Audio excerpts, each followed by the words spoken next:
Hello folks, welcome to the second episode of Taking Our Strings to the Next Level. Now it's been a virtual orchestra playing another famous classical piece, which means a great challenge for every programmer.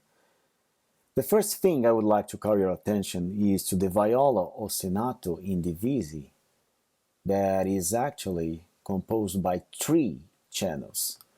The first channel is sample modeling viola, which is composed by the 12 violas, full violas. The second one is sample modeling violas div A and sample modeling violas div B. I decided to separate them into different channels because I want a smaller section for them, and I thought that the attacks of the notes would sound better with different MIDI channels for them. So, in the beginning,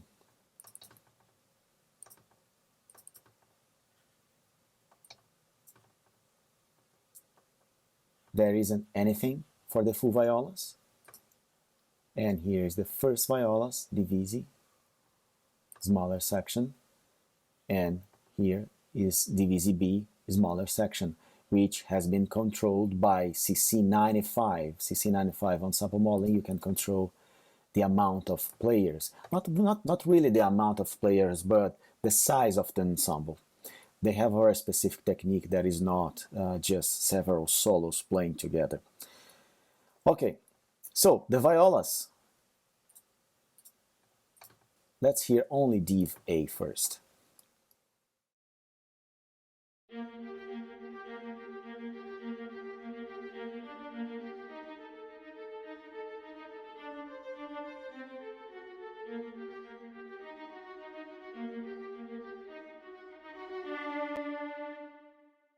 Okay, very simple technique, and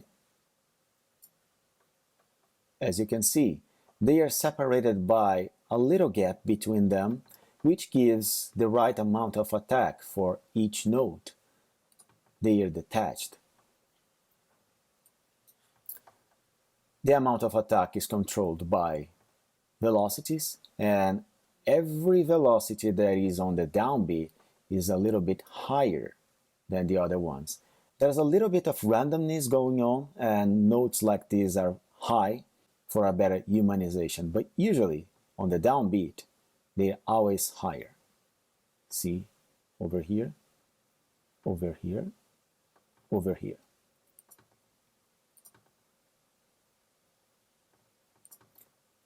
And modulation is just a straight line. They don't need expressive lines here. It's just an ostinato in short notes. And when it gets to the longer note, there's a ramp going down.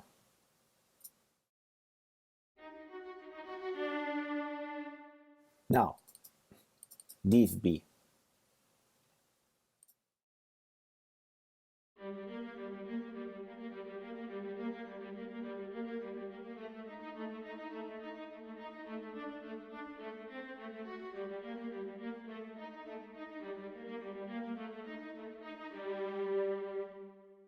All right,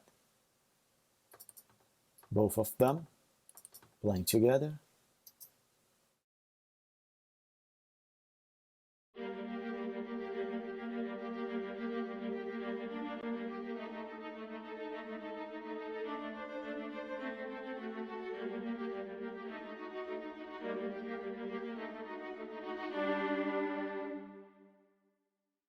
No round robin, so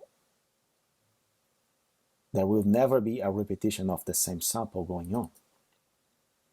Now, going to violins 1 and 2, they represent the famous theme. And they sound like this.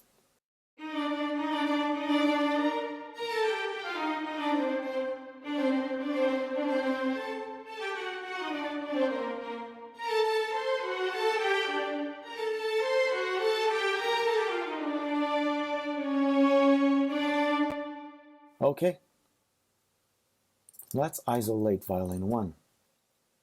Usually, this kind of phrase is not a great challenge for a real instrument, except for the fact that it is hard to interpret this phrase. But technically speaking, there isn't anything that will give a lot of work for the real player.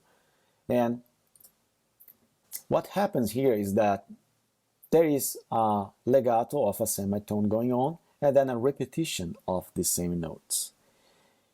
If you have some experience working with virtual instruments and know something about the real players, you know how easy it is to repeat these two notes on the real violin. But it's not something easy to be simulated with samples. Usually, the release of this note and the attack of this note don't match each other. There are several kinds of techniques that we can use to improve this repetition of notes. It is not a rebond, and it is not even a détaché. It is just a repetition of the same note, which is pretty simple but hard to be simulated. And with performance libraries, things like that becomes a second nature.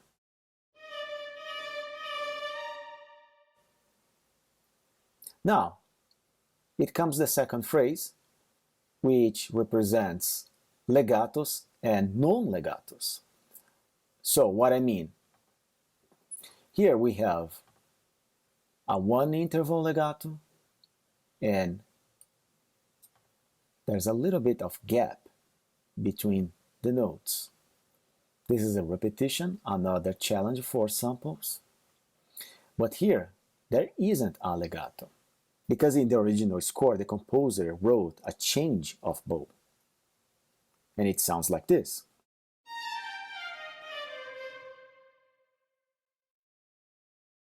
It wouldn't be a great deal if we put like this.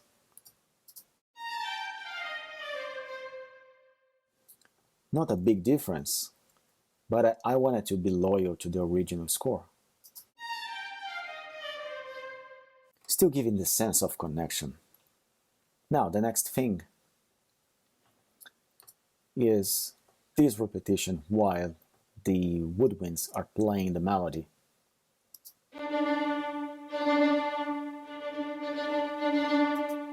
This is another personal interpretation of mine, and the dynamics have been programmed like this. This is the downbeat, and here is the peak of the mountain. Downbeat, peak of the mountain. But right here, there's a crescendo. And first, I had something like this, over the same level of the last note. But then I decided that would be more expressive to have a small crescendo here. And this is more or less what happened in the previous example of Beethoven's symphony, where there was repetition of the same two notes in a crescendo. But right here is a repetition of the same note. And let's hear only the crescendo.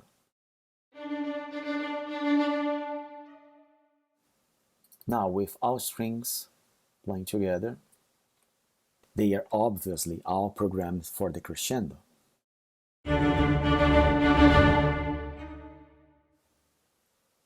A smooth crescendo that does not represent any real change in the dynamic. It's just a matter of personal taste and interpretation.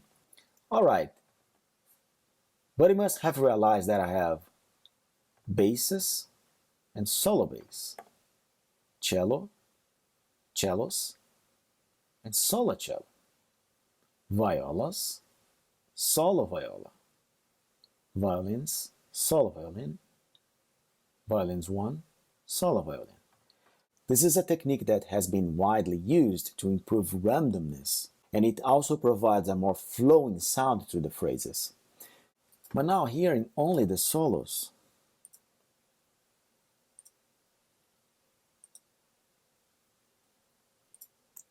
they sound like this.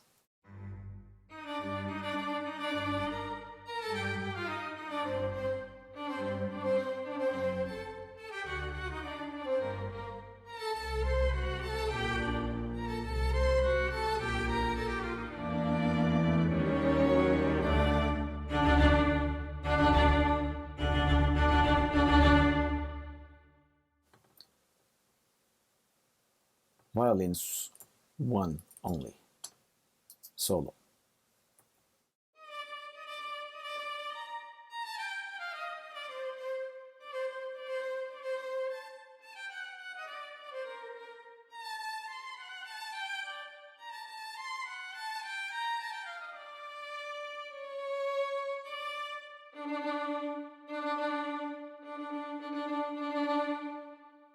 Okay, someone may think that I have just copied this MIDI region and pasted it. And in fact, I have done this. But the programming of both MIDIs are slightly different. And this is what makes the solo violin merge and integrate with the full ensemble. The full details about the differences of MIDIs will be discussed in Scoring Tools Masterclass. And last but not least, let's isolate the strings only.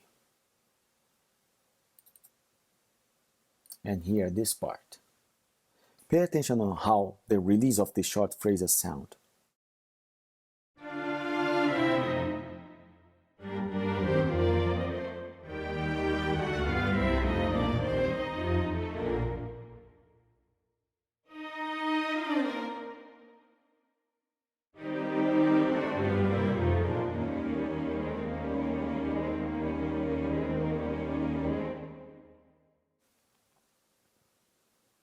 This is quite possible to be simulated with recorded samples, but a phrase like this, depending on the library, would require more than one patch to sound really convincing.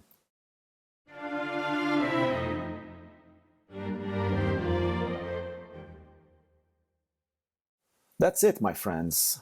Ensemble Mod Strings has provided a lot of versatility to my template. All aspects discussed here would be impossible or at least very hard to be simulated on recorded samples. With a performance library where you can shape the sound at your own discretion, the interpretation of a piece becomes a reality in virtual orchestras. I particularly prefer the libraries that don't sound inspiring out of the box, but on the other hand, are capable of being shaped according to the sound that you conceived in your mind. Being inspired by a specific library is a good thing, but touching the MIDI controllers when you have already been inspired is a better thing, I think. This is one of the many aspects deeply discussed in Scoring Tools Masterclass that I am sure is very helpful for everyone that wants a better sound in the mockups. Alright, this is the end of the second free tutorial. I hope you have enjoyed it. In a few days I will be back with the third episode of Taking Your Strings to the Next Level, but this time with some film music examples. See you in the next episode. Take care. Bye.